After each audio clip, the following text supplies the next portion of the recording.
Olá, amigos do Museu da Eletrônica.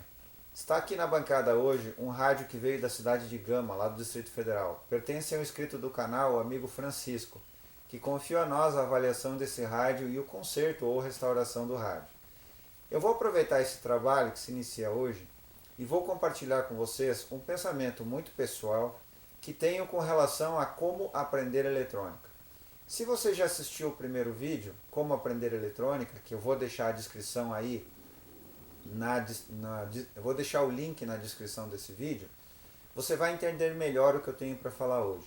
Mas se você ainda não assistiu o primeiro vídeo, eu sugiro que você vá ali na descrição desse vídeo e clique no link. E primeiro assista aquele vídeo.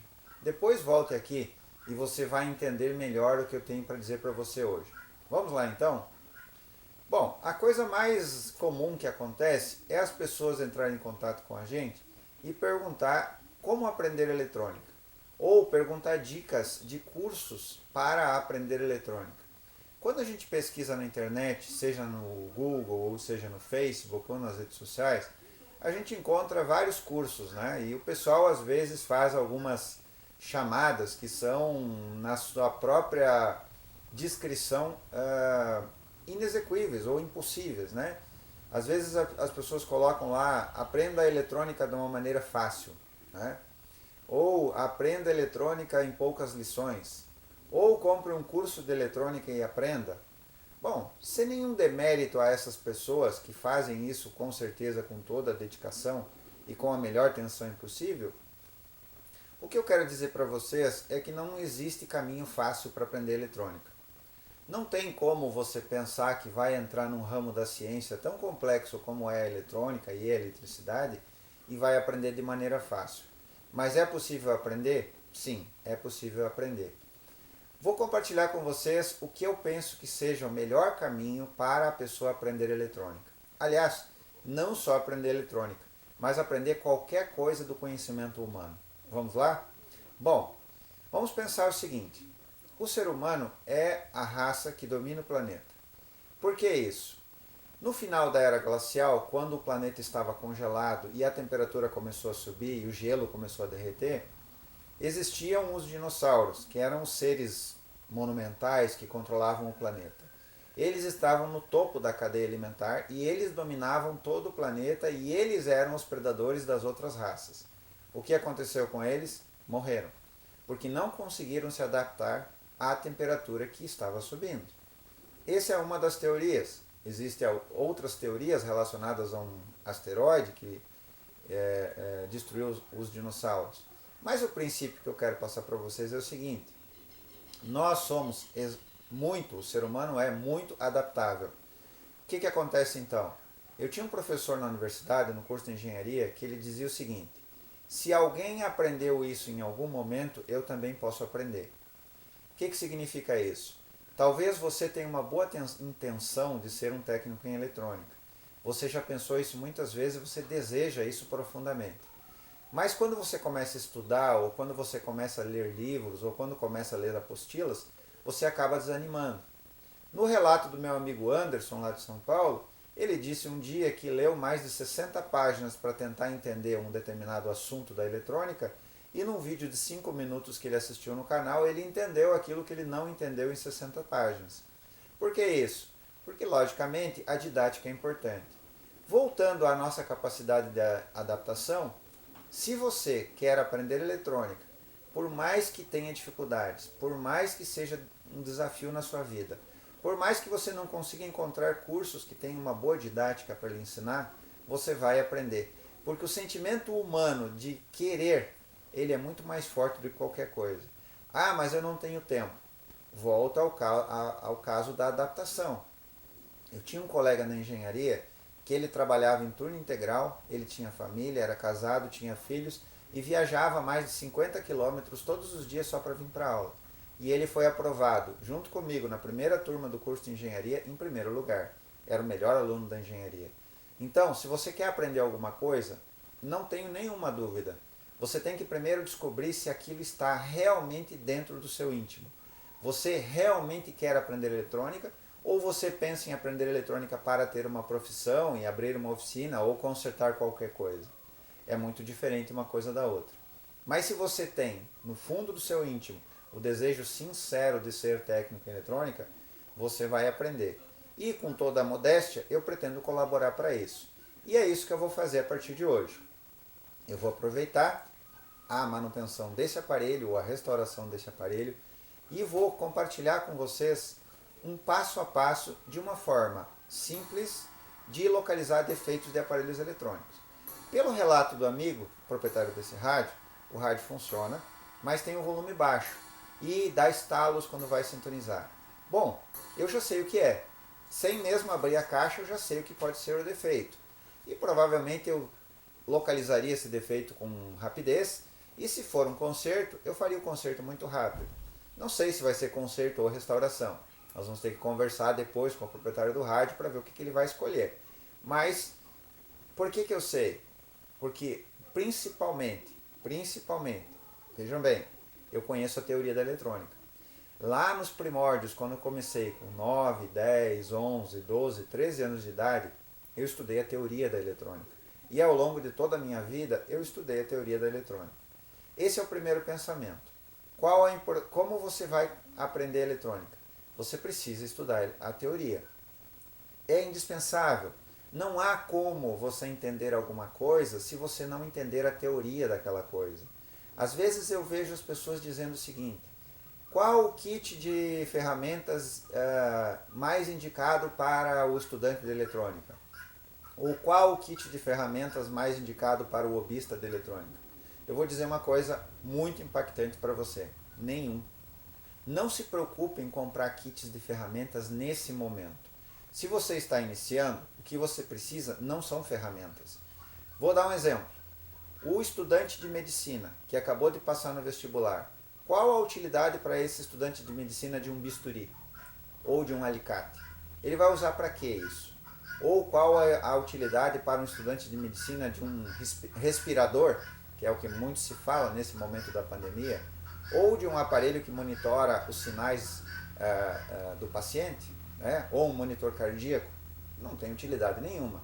Bom, há algum problema de você comprar ferramentas? Não, nenhum. Eu lembro que quando eu tinha 9 ou 10 anos de idade, o meu sonho era ter um alicate de corte. Isso mesmo, eu sonhava em ter um alicate de corte e eu não tinha. Na época os meus pais não podiam comprar um kit de ferramentas para mim e eu não tinha um kit de ferramentas. O que eu tinha era uma faca e mais tarde eu consegui uma tesoura velha da minha avó. Bom, foi assim que eu comecei, mas eu sonhava em ter um kit de ferramentas. Um dia, lembro como se fosse hoje, o meu padrinho de batismo fez uma caixa de ferramentas para mim, de madeira, e ele colocou algumas chaves e algumas coisas nessa caixa de ferramentas. Aquele foi o melhor presente da minha vida. Eu lamento ter perdido isso ao longo da minha vida. Eu gostaria de ter aquela caixa de novo. Você quer ter ferramentas? Pode ter, não tem problema. Vá lá, compra um alicate, compra uma chave, compra um soldador, monte o seu kit de ferramentas. Mas não é isso que vai fazer de você um técnico, tenha certeza disso. No máximo, essas ferramentas vão lhe auxiliar, vão ajudar para que você abra os aparelhos, para que você desmonte, e muito provavelmente no início você não vai conseguir montar de novo esses aparelhos. É o que acontecia comigo.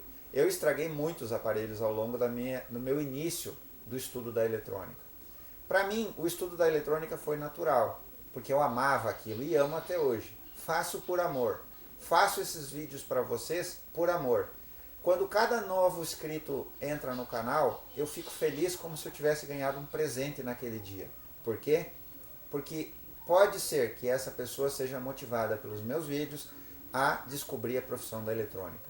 E se essa pessoa que se inscreveu no canal for um técnico, pode ser que nós venhamos a ser amigos e compartilhar informações. Bom, então, o recado que eu tenho para dar nesse segundo ponto desse vídeo é o seguinte: não se preocupe com ferramentas. Não é isso que vai fazer você um técnico. O primeiro recado foi: nós conseguimos nos adaptar, nós conseguimos, assim como a raça humana dominou o planeta depois de tantos problemas que nós passamos, nós conseguimos nos adaptar a qualquer situação.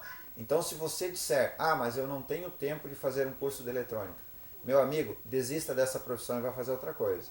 Porque a pessoa que quer, faz. Não importa se tem tempo ou não tem tempo. Eu já testemunhei para vocês do meu exemplo. como eu tenho outra atividade profissional, que é da qual eu vivo, eu tenho às vezes que levantar às 5 horas da manhã e vir para a bancada do museu, porque é o horário que eu tenho disponível para trabalhar na bancada e trabalhar na eletrônica e nas restaurações. Então, não existe não ter tempo. Esse é o primeiro ponto. O segundo ponto, não se preocupe com ferramentas. Não é isso que vai fazer você um técnico em eletrônica. Olhem bem o exemplo. Não se preocupem com ferramentas, porque do mesmo jeito que um jovem que entrou no curso de medicina não precisa de um bisturi naquele momento, ele vai usar o bisturi mais tarde, quando ele for formado médico, quando ele fizer especialização e quando ele se tornar um cirurgião. Aí sim o bisturi será indispensável. Terceiro ponto. Infelizmente, a grande maioria dos colegas em eletrônica não dão muito valor para a instrumentação. Não dão muito valor para aqueles aparelhos que estão na bancada. Se você voltar lá no vídeo Como Aprender Eletrônica, ou se você já assistiu esse vídeo, você vai notar que o recado que eu mandei lá, naquele vídeo, o recado mais forte que eu mandei é o seguinte. Por que a Hietkit, que é a marca do equipamento que nós iniciamos a restauração naquele dia e que está aqui na bancada, vendia kits para as pessoas? Por um motivo muito simples. Porque quando o técnico ou quando o estudante recebe o kit daquele aparelho que ele vai usar mais tarde na bancada, e ele tem que estudar esse kit, estudar o circuito e fazer a montagem daquele kit, ele vai aprender muito mais rápido do que se ele comprasse aquele aparelho pronto em alguma loja. E foi assim que se formaram os técnicos em eletrônica nos países desenvolvidos. Não só nos Estados Unidos, que é o país de origem da Hietkit, mas em todos os países do mundo. É no estudo, aliando a teoria com a prática na bancada, que você vai se formar um técnico em eletrônica. Aí você vê e começa a aprender a importância da instrumentação. Bom, mas às vezes eu vejo os colegas dizer o seguinte: eu compro um multímetro barato porque isso resolve o meu problema. Bom, se é o que a pessoa pode comprar, não sou eu que vou dizer que não. Até porque eu já testemunhei aqui nos vídeos do canal que me falta experiência. Eu não passei a minha vida toda trabalhando como técnico em eletrônica. Eu fui intercalando isso ao longo da minha vida. E hoje a eletrônica faz parte da minha vida em tempo integral? Sim, mas não é a minha atividade profissional. Então eu não tenho a experiência de bancada que os meus colegas que fazem 10, 20, 30 ou 40 anos têm. O que eu faço então? Eu estudo muito. E eu não tenho nenhuma dúvida que uma bancada de eletrônica precisa ter instrumentação. Vejam bem, vamos voltar ao jovem que passou no vestibular de medicina. Agora ele vai estudar na universidade, mas a universidade não oferece os laboratórios para que ele faça a prática. Será que isso é possível? Não, não é possível. Eu lembro de uma pessoa que eu conheci há muitos anos atrás, eu tinha 20 anos de idade, que estava estudando enfermagem.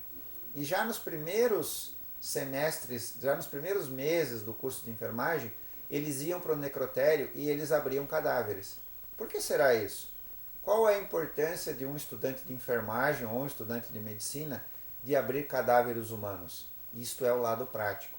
Eu lembro do curso de engenharia elétrica que eu fui aluno da primeira turma do curso de engenharia elétrica na minha cidade, e eu lembro que para o curso ser aprovado pelo MEC era necessário ter os laboratórios.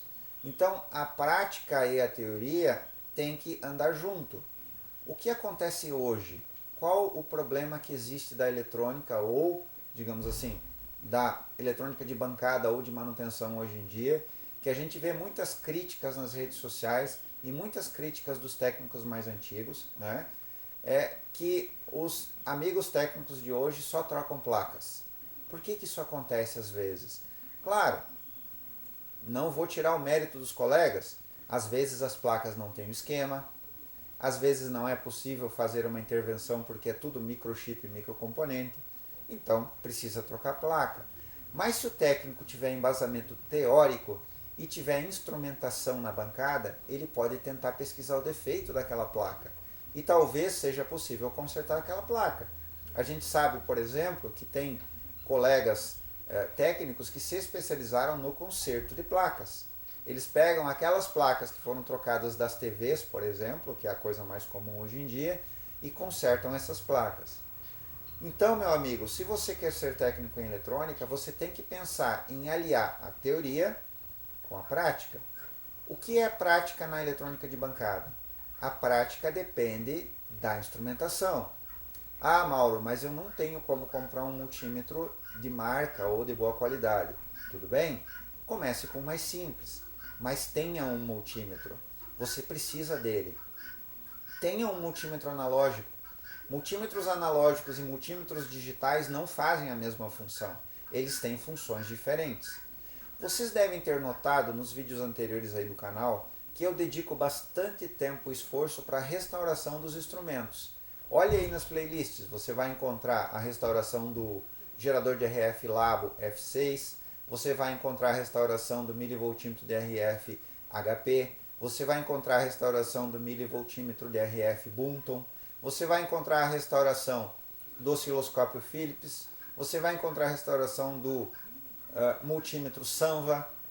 Eu dedico bastante tempo à instrumentação, porque vamos imaginar o seguinte: o médico cirurgião, já formado e experiente, precisa fazer uma cirurgia no paciente. E ele entra no centro cirúrgico.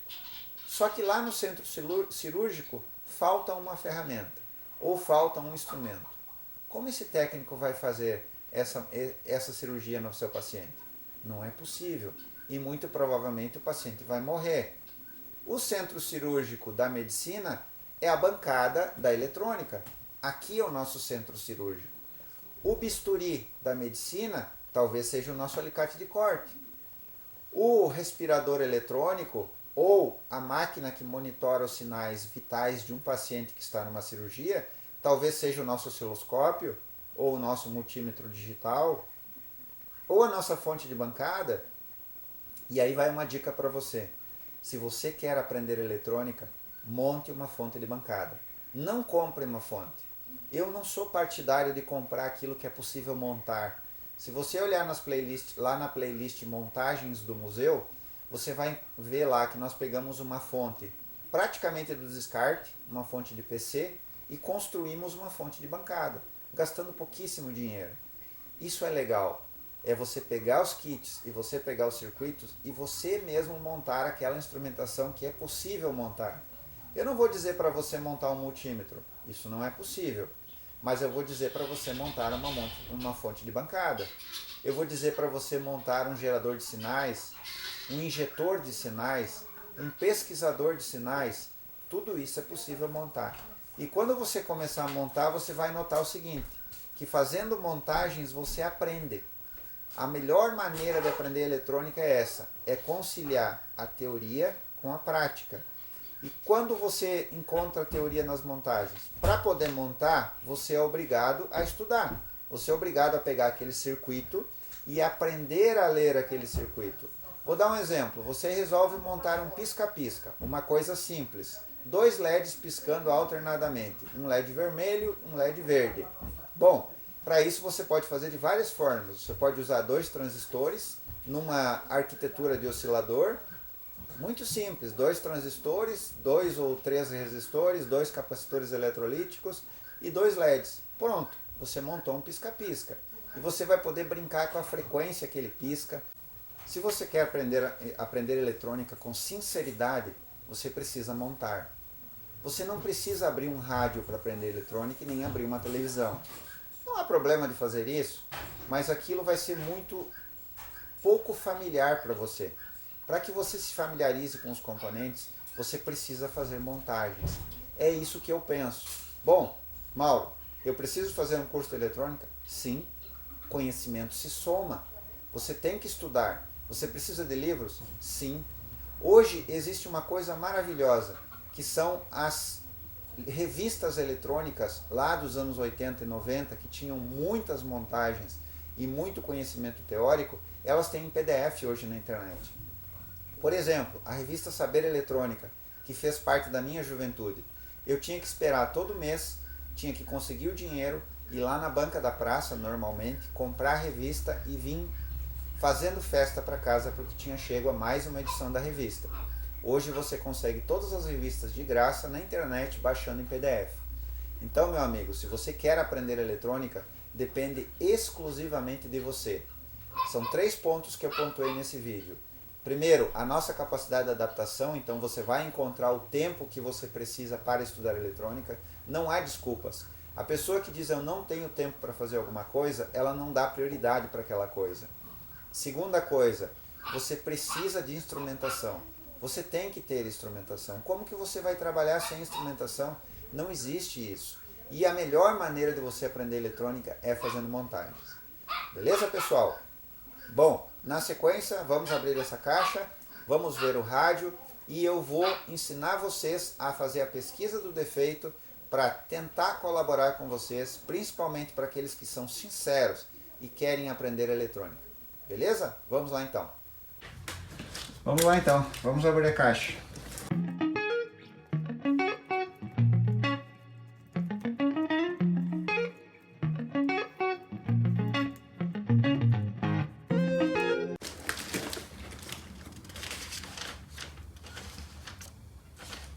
Vem aqui um relato. Vou compartilhar com vocês o que o amigo escreveu aqui. Amigo Mauro, estou enviando esse rádio para você consertar. Está funcionando, mas o som está muito baixo. No meio do dial da direita para a esquerda tem um mau contato. Não sintoniza nada, só dá estalos. A chave de ondas também está com um pouquinho de mau contato nas ondas curtas. Às vezes não funcionam as faixas. Assinado Francisco da cidade de Gama, Brasília, Distrito Federal. Beleza, vamos lá. Aqui está o recado. Gostei da carta dele, né? É um estilo antigo. Vamos ver o rádio então. Veio aqui enrolado num cobertor. Ele caprichou aqui, protegendo o rádio. Vamos abrir. Eu vou usar esse mesmo cobertor para devolver o rádio para ele. Vamos lá. Deixar esse do lado. Tá aí. Vansat Super 3. Radinho portátil. Estilo anos 70 mais ou menos, né? Vansat. Aqui ele deveria ter uma plaquinha que não tem mais. O cordão está funcionando. Ele tem ondas médias de 550 a 1600 kHz e tem ondas curtas, uma única faixa de ondas curtas, né, que compreende aí então, duas faixas de ondas curtas. Eles usaram cores aqui, ó, amarela para ondas médias, que está aqui, verde para a primeira faixa de ondas curtas, 49 a 62 metros, e vermelho para a segunda faixa de ondas curtas, 21 e 31 metros. Beleza. O aparelho está bem conservado. Vamos ver a anteninha. A anteninha está ok. Parece ser a anteninha original. Está bem bonita. A alcinha está aqui. Essa parte metálica aqui, apesar das marcas do tempo, está inteira. O gabinete dele, que tem uma forração, né? Ele tem uma tapeçaria, está inteiro. Vamos abrir então. Vamos ver o que a gente vai encontrar aqui dentro.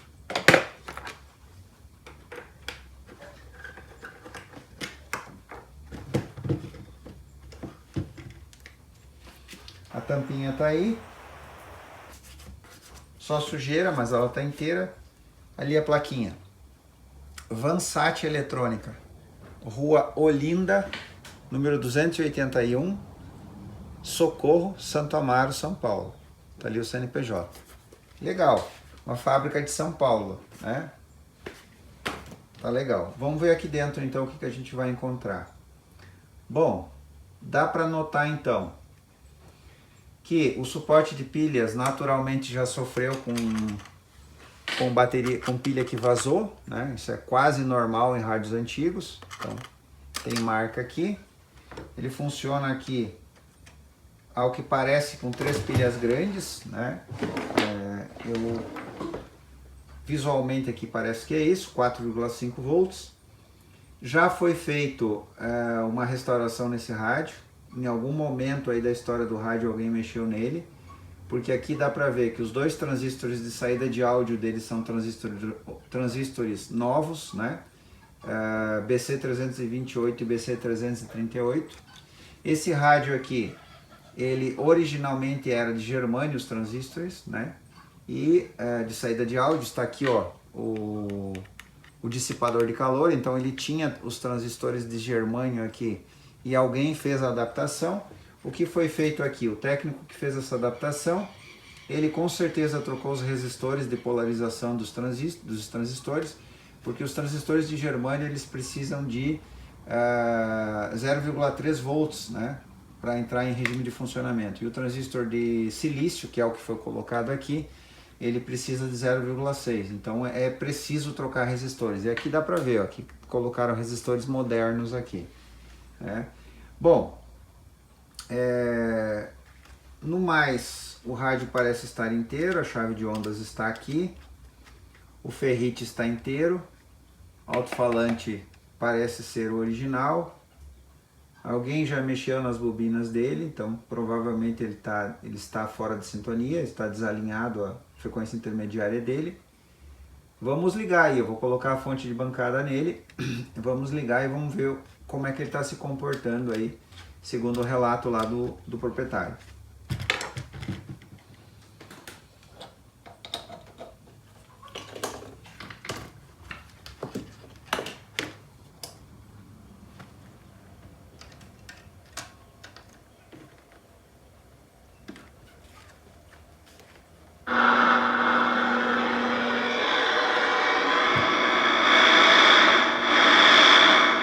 Bom, eu vou ter que desligar algumas coisas agora aqui na bancada, porque tudo produz interferência aqui.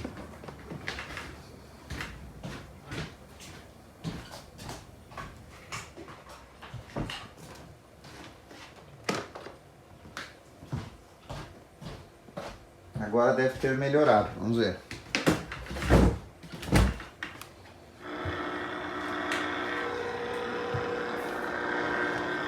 Começar aqui com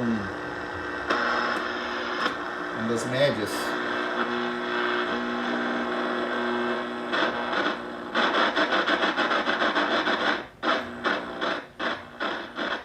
Aqui a gente tem, ó, esse aqui é o sinal característico de um capacitor variável com curto nas placas, ó. E isso não permite que o rádio funcione, claro, né?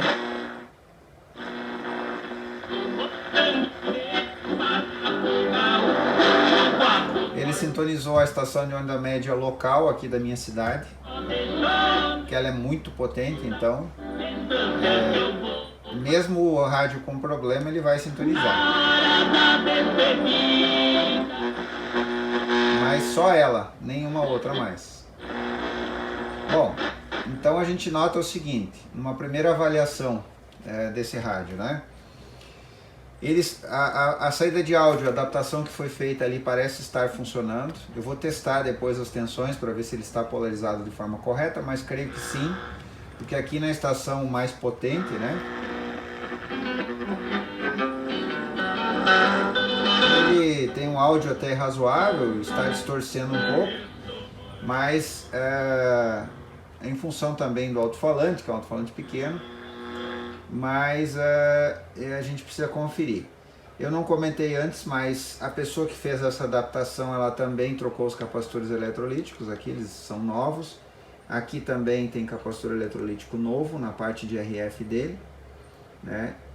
A pessoa fez uma modernização completa no rádio aqui.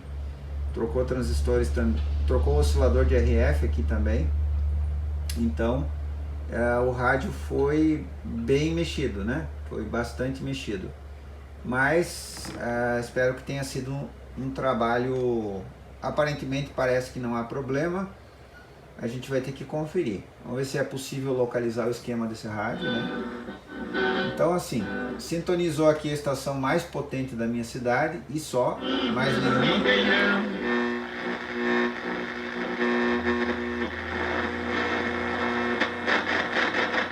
A gente tem um defeito no capacitor variável. Vamos ver aqui o defeito que ele comentou da chave de onda. As dependências do da terra, Bom, vamos ver se ele vai sintonizar. Esse não é um horário bom, nós estamos no meio da manhã, então vai ter muita interferência. Vamos ver se ele sintoniza alguma coisa em ondas curtas.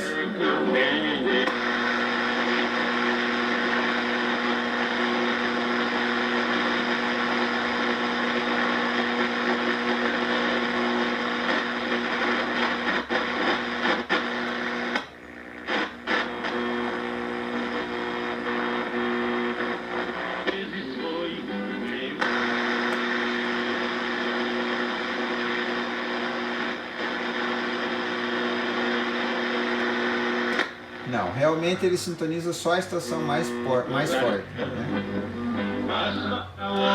E na verdade a estação mais forte em amplitude modulada local, ela é tão potente que você sintoniza ela muito facilmente, né? Mesmo com o receptor com problema. Pessoal, análise visual é essa, o rádio está bonito, né? Parece aparentemente que o colega que fez essa adaptação aqui, essa modernização no rádio, né, tirando aí os transistores de germânio e colocando transistores de silício, aparentemente parece que ele fez um bom trabalho. Ele trocou vários componentes aqui, trocou resistores, claro, porque ele tem que repolarizar isso aqui, né, porque ele passou para silício. Eu vou conseguir o esquema do rádio e aí eu vou fazer para vocês um passo a passo de tudo que eu vou fazer nesse rádio, desde tirar os defeitos do variável, analisar a polarização aqui dos transistores para ver se foi feita de forma correta, o que eu acho que sim, provavelmente sim. Vai chegar um momento em que nós vamos fazer a calibragem desse rádio, vai ser necessária, porque dá para ver que foi mexido aqui nas bobinas de FI. Ó, as bobinas de FI dele são essas redondinhas aqui, dá para ver que foi mexido. Ele ainda tem alguns capacitores suspeitos aqui, alguns cerâmicos suspeitos que podem estar alterados, que pode estar prejudicando o funcionamento do rádio, mas no geral não há coisas mais graves aqui. E claro, tem bastante sinal aqui de pilha que vazou, ele está bastante sujo, né? Ele poderia receber uma restauração estética também, vamos ver o que o proprietário vai achar disso, né? Mas tem como devolver a vida e a vitalidade. Ele não está morto, né? Ele está pelo menos sintonizando a estação local, mas ele está meio moribundo, né? Ele não está se comportando do jeito que deveria.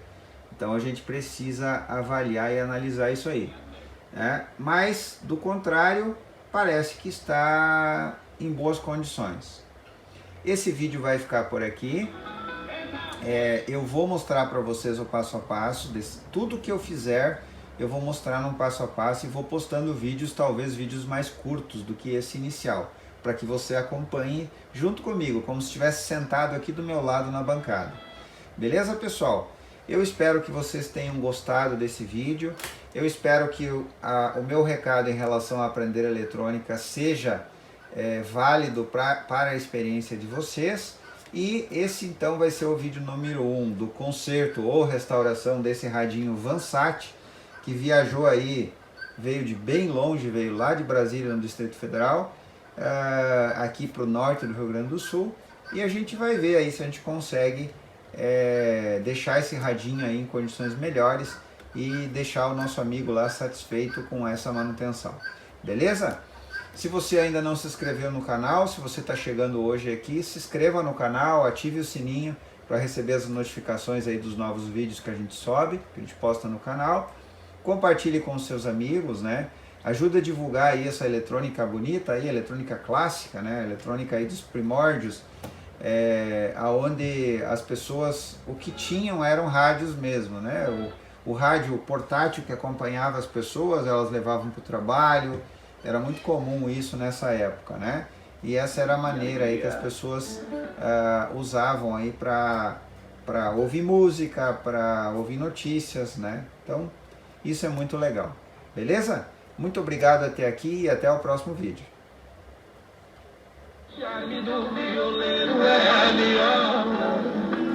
A beleza da mulher traz inspiração.